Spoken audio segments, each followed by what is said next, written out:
Hello, నేను miss రావు. మీరు నా స్క్రీన్ ప్రక్కన చూస్తున్నారు కదా, ఫర్ సేల్ హౌస్. ఇది ఎక్కడ? అమెరికాలో. అమెరికాలో ఇలాంటి బోర్డులు పెట్టున్నటువంటి హౌసెస్ కొన్ని వేలల్లో ఉన్నాయని చెప్పి తెలుసు. దానికి కారణం ఏంటంటే, ట్రంప్ అధ్యక్షుడు అయిన తర్వాత జనవరి 20వ తారీఖున ప్రమాణ స్వీకారం చేసిన తర్వాత ఆయన అనాలోచితంగా ఇబ్బుడిగా ఎగ్జిక్యూటివ్ ఆర్డర్స్ ఇచ్చేస్తున్నారు. దాని కారణంగా అక్కడుండేటువంటి వలసదారులు ఆందోళన చెందుతున్నారు. ఆ తర్వాత అక్కడుండేటువంటి సిటిజన్స్ కూడా ఒక రకంగా ప్యానిక్లోకి వెళ్ళిపోతున్నారు. ప్రపంచ దేశాలన్నీ కూడా ట్రంప్ తీసుకున్నటువంటి నిర్ణయాల కారణంగా అమెరికా వైపు చూడటానికి సందేహిస్తున్నాయి. ఇలాంటి సిచ్యువేషన్లో తారసపడినటువంటి పరిస్థితి ఏంటంటే, అమెరికాలో ఏ స్టేట్కి వెళ్ళినా 50 రాష్ట్రాల్లో అమెరికాలో ఉండేటువంటి వాటిలో ఏ స్టేట్కి వెళ్ళినా ఫర్ సేల్ బోర్డులు, హౌస్ ఫర్ సేల్ బోర్డులు ఇబ్బుడిగా కనిపిస్తున్నాయి. దానికి కారణం ఏంటంటే, ఆయన అక్రమ వలసదారులను పంపిస్తున్నారు. అదంతా బాగానే ఉంది, ఎందుకంటే అక్రమంగా ఉన్నారు కాబట్టి పంపించేస్తున్నారు. మరి అక్కడ ఉండేటువంటి సిటిజన్స్ కన్నా బెనిఫిట్ కల్పిస్తున్నారంటే లేదు. అక్కడ అమెరికా ఫెడ్ వడ్డీ రేట్లు పెంచేస్తుంది. ఆ కారణంగా ఈఎంఐల యొక్క మోతాదు పెరిగింది. ఫలితంగా ఇల్లు కొనేటువంటి వాళ్ళ సంఖ్య, ఆస్తులు కొనేటువంటి వాళ్ళ సంఖ్య తగ్గింది. జనరల్గా ఏంటంటే, అమెరికాలో లోన్కి వెళ్తూ ఉంటారు. 0% దగ్గర నుంచి ఉండేవి గతంలో. కానీ ఇప్పుడు అమెరికా బ్యాంకులు, అమెరికా ఫెడ్, మనకు ఆర్బీఐ ఎలాగో అమెరికా ఫెడ్ ఉంటుంది, అది పెంచేసింది. ఫెడరల్ బ్యాంకు అది వడ్డీ రేట్లు పెంచేటప్పటికి ఈఎంఐల భారం పెరిగిపోయింది. ఈఎంఐలు కట్టుకోలేనటువంటి పరిస్థితుల్లో ఉన్న హౌసెస్ని అమ్మేటువంటి వాళ్ళ సంఖ్య పెరిగింది, కొనే వాళ్ళ సంఖ్య తగ్గింది. ఇదంతా ఒక ఎత్తు అయితే, అక్కడ వస్తున్నటువంటి శాలరీకి మెయింటెనెన్స్కి సరిపోతుంది ఈక్వల్గా ఆల్మోస్ట్. ఇంకా సేవింగ్స్ అనేది కష్టంగా మారింది. కారణం ఏంటంటే ద్రవ్యోల్బణం అనేది విపరీతంగా పెరిగింది. అక్కడ వస్తువులు రేట్లు పెరిగిపోయాయి. దానికి కారణం ఏంటంటే, ప్రపంచవ్యాప్తంగా నెలకొన్నటువంటి ఆర్థిక పరిస్థితులు. దాని కారణంగా ద్రవ్యోల్బణం పెరిగిపోయింది. ఇప్పుడు తాజాగా ట్రంప్ తీసుకున్నటువంటి డెసిషన్స్ ఏవైతే ఉన్నాయో, ఇంపోర్ట్ డ్యూటీస్ పెంచుతానంటున్నాడు కదా, ఆల్రెడీ పెంచారు, 25% పెంచారు. భారత్కు కూడా అదే వర్తిస్తుందని అన్నాడు. ఇప్పుడు ఇంకా వస్తువుల రేట్లు పెరిగే అవకాశం ఉంది. అక్కడ సపోజ్ ఒక 500 రూపాయల వాల్యూ గల గూడ్స్ని చైనా అక్కడికి దిగుమతి చేస్తుంది అనుకుందాం. దాని ఇంపోర్ట్ డ్యూటీ 25% పెంచారు. ఇప్పుడు 25% నుంచి 30% దాకా పెంచారు ఆయన. చైనాకి సంబంధించి కానీ, లేదా కెనడాకి సంబంధించి కానీ, మెక్సికోకి సంబంధించి కానీ పెంచారు. సో ఇప్పుడు 500 రూపాయలకి లభించేటువంటి ప్రొడక్ట్ ఈ ఇంపోర్ట్ ట్యాక్స్తో కలిపితే, దిగుమతి సుంకంతో కూడా కలిపితే అది ఎంత అవుతుంది? ఇంకా పెరిగేటువంటి అవకాశం ఉంది. 500 నుంచి 5 రెట్లు అంటే ఆల్మోస్ట్ 125 రూపాయలు పెరుగుతుంది. 625 రూపాయలు అవుతుంది. సో అప్పుడు ధర పెరిగి ద్రవ్యోల్బణం మరింత పెరిగే అవకాశం ఉంది. ఇలాంటి ఆందోళన ఇప్పుడు అమెరికన్ పౌరుల్లో ఉంది.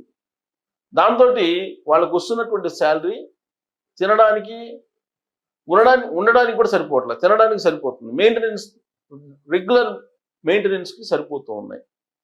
ఇద్దరు పని చేస్తే కనుక కొంతమేరకు ఏదన్నా సేవింగ్ ఉంటుంది. కానీ ఆ సేవింగ్ కూడా కొత్త ప్రాపర్టీని ఏదో ఒక రూపంలో, ఇల్లు లేదంటే స్థలము కొనుక్కోవడానికి సరిపోయినంత లేదు.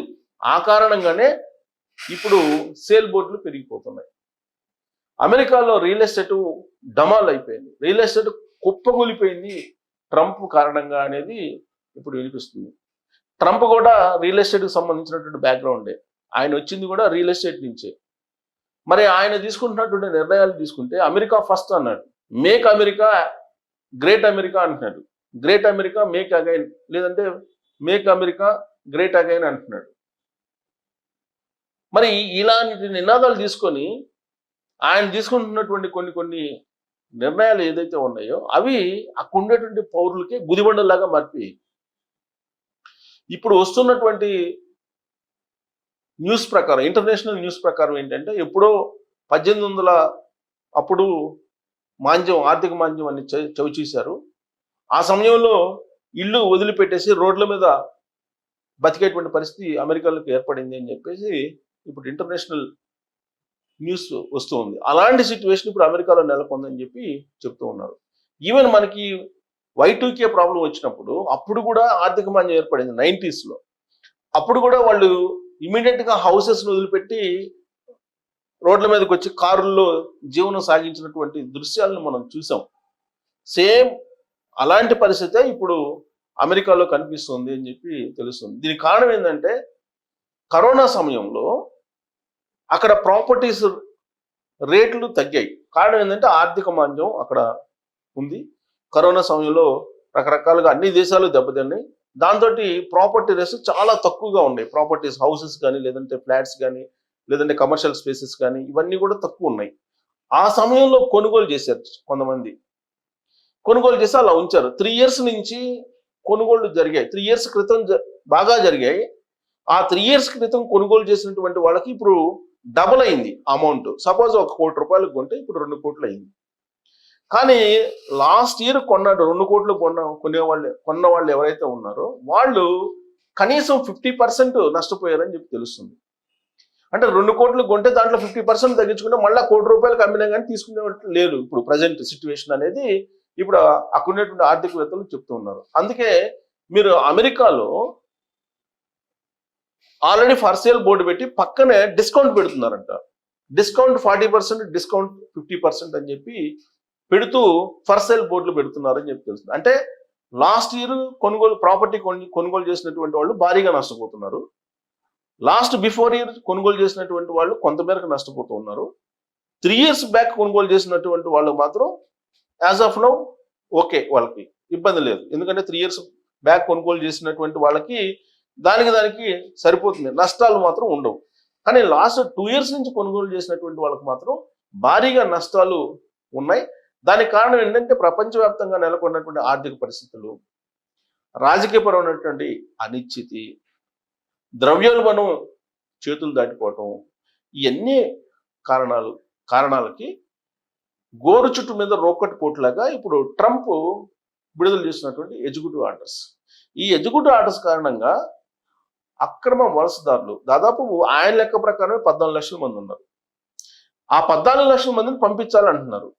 ఈ 14 లక్షల మందిని పంపించిన కారణంగా తక్కువ కూలీతోటి, తక్కువ వేజ్ తోటి, తక్కువ శాలరీ తోటి వస్తున్నటువంటి కార్మికులను అక్కడ ఉండేటువంటి రెస్టారెంట్లో లేదంటే ఇతరత్ర కంపెనీల్లో వాళ్ళ భారం పెరిగిపోయింది. దాంతో కమర్షియల్ స్పేస్ డిమాండ్ కూడా తగ్గిపోయింది. కమర్షియల్ స్పేస్ డిమాండ్ తగ్గిపోవడానికి కారణం అది.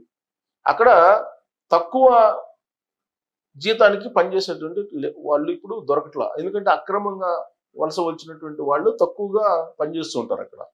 ఇప్పుడు ఆ పరిస్థితి లేదు. చాలా రెస్టారెంట్లు క్లోజ్ అయిపోయాయి, చాలా థియేటర్స్ మూలబడేటువంటి పరిస్థితి.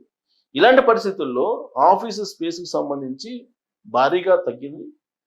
హౌసెస్ కొనుగోలు చేసేటువంటి వాళ్ళు లేరు, అమ్మేటువంటి వాళ్ళు ఈఎంఐలు కట్టలేక ఎక్కువయ్యారు. ఇక స్థిరాస్తి అంటే ఓపెన్ ఫ్లాట్స్ కొనడానికి ఎవ్వరు ముందుకు రానటువంటి సిచ్యువేషన్. అందుకే 50% ఆఫర్ తోటి అక్కడ అమ్మకానికి సంబంధించినటువంటి బోర్డులు పెడుతున్నారు అనేటువంటి న్యూస్ ఇంటర్నేషనల్ గా వినిపిస్తుంది.